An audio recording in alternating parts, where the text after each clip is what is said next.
New at 6, Wakulla County is sharing how it would restructure if Florida's Amendment 3 passes this November. That measure would increase the homestead tax exemption, resulting in millions of dollars of lost revenue for city and county governments.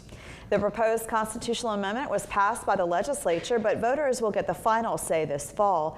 Local city and county governments have been preparing for potential budget shortfalls by evaluating what could be cut or reshaped. There could be impacts to public safety, parks, and public resources like libraries.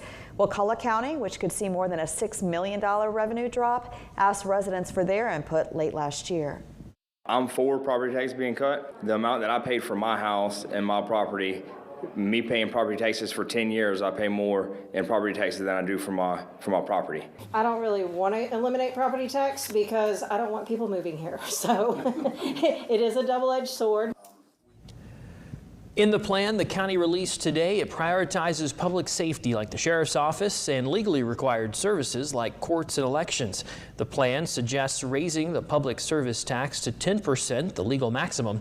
The county could also consider adopting a 5-cent gas tax, which would fund certain road projects but not routine maintenance. The plan prioritizes consolidation and reassignments rather than immediate widespread layoffs for county offices. But residents would see increased fees for things like permits, county programs, and more. Every Florida county is going to be faced with these kind of decisions. Last month, Florida's Revenue Estimating Conference broke down just how much it would cost each city and county year over year. In it, it says Leon County could lose $45 million in its very first year. The city of Tallahassee could lose over $11 million in property tax revenue. In Gadsden County and the city of Quincy would see $6 million in combined losses. We do have the REC's full report right now on our website, so you can check out your hometown and your home county.